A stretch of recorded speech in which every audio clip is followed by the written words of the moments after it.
Hello दोस्तों, आज हम कुछ नया लेकर के आए हैं। तो सबसे पहले तो आप लोग का स्वागत है हमारे YouTube channel sure success under 12 में। और हम आज साइंस पे बात नहीं करेंगे। आज हम बात करेंगे जो हमारा CTET, आप सुने होंगे बहुत अच्छी तरीके से। जो CTET 2022 का है उसका सिलेबस हम देखेंगे। ये क्यों आ रहा है? क्योंकि अभी रेगुलर एग्जाम वगैरह भी हुआ है, हम लोगों ने देखा है।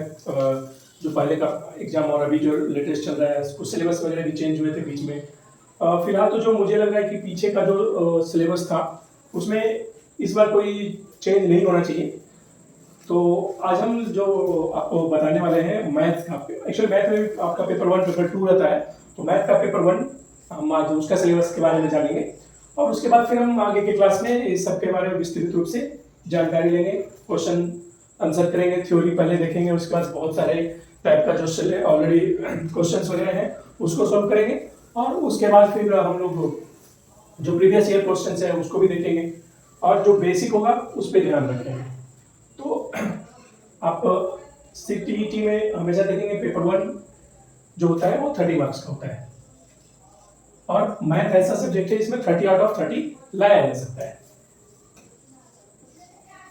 तो 30 मार्क्स के तो है, लेकिन इसमें इसको भी दो भाग में डिवाइड किया हुआ है।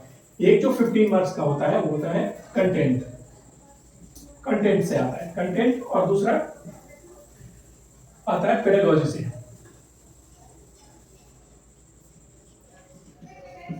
ये 15 मार्क्स हो गया और ये 15 मार्क्स हो गया, और दोनों मिला करके ये 30 मार्क्स का आता है। कंटेंट जो कि अभी मैं सिलेबस आपको बताने जा रहा हूँ, पहले कंटेंट वाला जो है उसका सिलेबस बताऊंगा आपको, उसके बाद फिर पेडागोजी का सिलेबस हम लोग देखेंगे। तो सबसे पहले हम लोग देख लेते हैं कंटेंट का क्या है।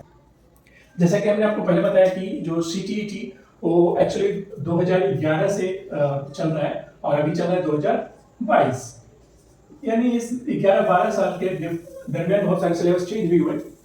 फिलहाल अभी का जो लेटेस्ट सिलेबस है उस पर हम लोग आते हैं। तो पेपर 1 में कंटेंट में जो सिलेबस है वो इस तरीके से हमने सजाया हुआ है। इसमें क्या होगा कि हो सकता है कुछ जो हमने साथ में लिखा है वो अलग अलग भी हो टॉपिक। फिलहाल हम लोग देखते हैं। तो पहला जो है वो नंबर सिस्टम। नंबर सिस्टम तो आप समझ रहे हैं, इसमें सारे नंबर्स के बारे में पढ़ेंगे। दूसरा हो जाएगा सिंप्लीफिकेशन। दूसरा हमारा टॉपिक है सिंप्लीफिकेशन। और हमेशा एक चीज और मैं आगे बढ़ने के पहले बता दूं, जब भी आप शुरुआत करें तो सिलेबस को ध्यान में रखें, क्योंकि विदाउट सिलेबस हम क्या पढ़ेंगे। तो इसके लिए जरूरी है कि सिलेबस को ध्यान में रखा जाए और अकॉर्डिंग टू सिलेबस ही हमें पढ़ाई करनी है और अकॉर्डिंग टू सिलेबस ही हमें पूरी की पूरी प्रैक्टिस करनी है। क्योंकि मैथ है तो मैथ्स जो है वो पूरी की प्रैक्टिस की चीज है, तो उस पर हम लोग ध्यान रखेंगे। तीसरा है हमारा एडिशन एंड सब्सट्रैक्शन। इसमें आप एडिशन को अलग कर सकते हैं, सब्सट्रैक्शन को अलग कर सकते हैं, लेकिन हमने यहाँ पे दोनों को एक ही में ले रखा है। तो ये एडिशन और सब्सट्रैक्शन। चौथा है multiplication and division. Division multiplication को अलग अलग भी ले सकते हैं, एक साथ भी ले सकते हैं। पांचवा है फ्रैक्शन एंड डेसिमल नंबर। छठा है एलसीएम, लघुत्तम समावर्तक, जिसको हिंदी में बोलते हैं आप एचसीएफ एंड फैक्टर्स। कहीं कहीं पे एलसीएम एचसीएफ को एक साथ रखा है, फैक्टर्स को अलग किया है। फिर 7 में है परसेंटेज। फिर 8 में प्रॉफिट एंड लॉस। किसी में परसेंटेज प्रॉफिट एंड लॉस को एक साथ भी रखते हैं, वो आप अपने हिसाब से कर सकते हैं, लेकिन टॉपिक दोनों को अलग अलग ही हम लोग देखेंगे। टाइम, ये 9th में हो जाएगा टाइम। फिर वेट, एक्चुअली कहीं कहीं पे लिखा होता है वेट एंड मेजरमेंट सिर्फ लिखा रहता है, कहीं पे वेट मनी एंड मेजरमेंट लिखा रहता है। तो ये हमारा 10वां चैप्टर होगा। और 11वां होगा मेंसुरेशन। ये बहुत ही अच्छी और इंटरेस्टिंग टॉपिक होगी, मेंसुरेशन। और ज्योमेट्री भी और मेंसुरेशन, ये बहुत ही इंटरेस्टिंग टॉपिक होगी। तो इस पे ध्यान रखेंगे। डेटा हैंडलिंग 30 नंबर्स में, डेटा हैंडलिंग। देन पैटर्न्स बहुत सारे पैटर्न्स में बहुत ही इजी है, थोड़ा सा ध्यान रखना है। पैटर्न्स में ये रहता है कि अगर किसी तरीके की आकृति है और जैसे हमने बना दिया, इसमें बोलेगा कि इसमें बताइए कितने ट्रायंगल्स हैं। मींस ये जस्ट एक सिंपल सा एग्जांपल दिया। तो ये पैटर्न्स पे हमारे कुछ क्वेश्चंस आएगा जिसको कि हम लोग ध्यान रखेंगे। और लास्ट में है मिसलेनियस, तो इस पे हम लोग ध्यान रखेंगे।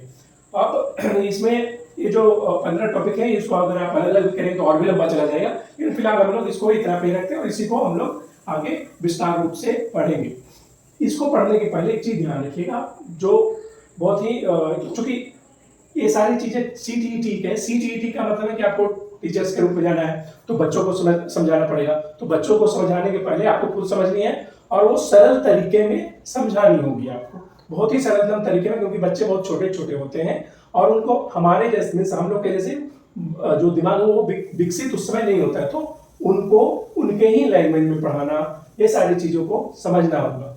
लेकिन चूंकि उसके पहले हमें एग्जाम को क्लियर करना है तो थ्योरी वगैरह, थ्योरी और जो प्रैक्टिस है उसके साथ में हमें अपने स्पीड को बढ़ाना होगा, इसलिए कि आप भी उस क्वेश्चन को कर सकते हो, मैं भी कर सकता हूँ, हो सकता है मैं 1 मिनट में करूँ, आप 30 सेकंड में कर लो, तो जो 30 सेकंड वाले हैं उनका होगा। तो स्पीड एक तो करेक्ट आप ध्यान हमेशा रखेंगे, स्पीड तो बहुत जरूरी चीज है, ठीक है, लेकिन स्पीड के साथ में एक्यूरेसी होनी चाहिए।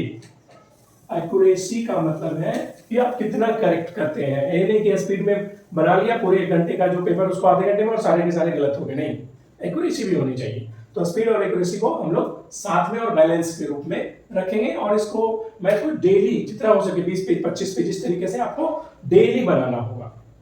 तो ये हो गया हमारा पेपर 1 का कंटेंट। अब हम जाएंगे पेडियागोजी पे, तो उस पे देखते हैं कि उसका सिलेबस में क्या है। तो अब हमारा जो पेपर 1 में और जो दूसरा पार्ट है पेडियागोजी में हम लोग देखेंगे कि इसका सिलेबस क्या है। इसका भी सिलेबस जो मुख्य रूप से आप इसको देखें तो जो इसकी सिलेबस है वो ध्यान में रख के बनाया गया है कि आप जो आगे पढ़ाएंगे बच्चों को तो उसको कैसे हम लोग हैंडल टैकल करेंगे ताकि बच्चों का जो ज्ञान है वो जल्दी विकसित हो या और उनको जल्दी आप समझा सके। मोस्ट इसमें वही सारा डाला गया है और इसमें सबसे अच्छा हमारा जो मुझे जो लगता है कि जो वैल्यू एडिशन जो होती है, वैल्यू डेवलपमेंट, ये बहुत ही अच्छी टॉपिक होने वाली है और ये होनी भी चाहिए वैल्यू डेवलपमेंट। फिलहाल हम लोग देखते हैं कि इसकी सिलेबस CTET 2022 के लिए क्या गया है। तो पहला तो है practical math,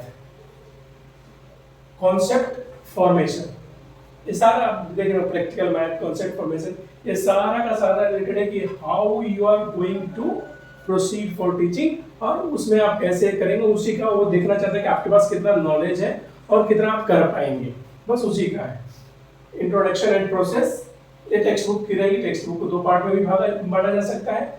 NCF, AVAD, teaching method, ये आपने टीचिंग मेथड में ये टॉपिक भी अच्छी होने वाली है। उसके बाद thinking and questions, value development जो हमारा बोल सकते हैं कि हमारे लिए तो ये सबसे अच्छी है, मुझे लग रही है value development. Diagnosis and remedial teaching, जैसे डायग्नोसिस करते हैं और रेडी बोलते हैं ना, वो एक तरह का बोल सकते हैं diagnose and remedial teaching. CCE, evaluation, geometry learning, bloom, place value, math learning process, math learning phase. तो ये सारा हम देखेंगे पेडागोजी में। लेकिन सबसे पहले हम लोग क्या करेंगे, जो कंटेंट वाला है उसको पढ़ेंगे, उसके बाद फिर इस पे आएंगे, दोनों को हम लोग एक चैप्टर पकड़ के चलेंगे ताकि दोनों पे हमारा पकड़ बना रहे, और साथ में हम लोग जितना हो सकता है उतना हम लोग सेट का प्रैक्टिस करेंगे, जितना हो सकता है उतना हम लोग मैथ्स का लिख करके, ये नहीं कि देख लिया और फोन में सुन लिया, वैसा नहीं, पूरा लिख करके, क्योंकि जब तक प्रैक्टिस, मैथ प्रैक्टिस की चीज है, जब तक आप प्रैक्टिस नहीं करेंगे ये आने वाला नहीं है, या आ गया तो जल्दी दिमाग से निकल जाएगा, तो वो ध्यान रखेंगे। तो हम अगली क्लास में कंटेंट का जो फर्स्ट टॉपिक रहेगा उस पे आएंगे और वहां से शुरू करेंगे। और जैसा कि मैंने आपको बताया कि जो हमारा CTET शुरुआत हुई थी 2011 में हुई थी और ये 2022 अभी चल रहा है, 2022 में हो रही है। जो इसकी फर्स्ट शुरुआत हुई थी 26 जून 2011 से हुई, 26 जून 2011 से शुरू हुई थी और ये अभी 2022 में हम लोग चल रहे हैं। ये टोटल अब तक में अप्रॉक्स 36 एग्जाम्स हो चुके हैं।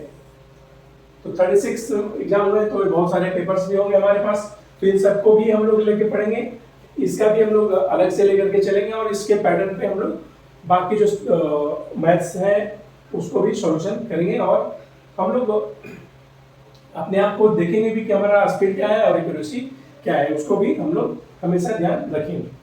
तो ये हुआ आज का क्लास। फिर अगले क्लास से हम लोग शुरू करने वाले हैं कंटेंट का जो फर्स्ट चैप्टर है वहाँ से शुरू करेंगे और इसको धीरे धीरे क्लोज करेंगे। और बिफोर एग्जाम जो भी होने वाले एग्जाम, जो भी आने वाले नियरेस्ट एग्जाम होंगे STT के, उसके पहले ही हम लोग इसको क्लोज करेंगे। तो तब तक के लिए आप लोग पढ़ाई थोड़ा कीजिए। NCERT की बुक्स को पढ़ना जरूरी है, क्योंकि NCERT इसकी बुक्स खरीदिए, पढ़िए। बहुत सारे और प्राइवेट पब्लिकेशन की भी बुक्स हैं, वो भी पढ़ सकते हैं। पढ़ने के लिए कोई मनाही नहीं है, आप जितना हो सकता है उतना पढ़िए। Thank you. जय हिंद।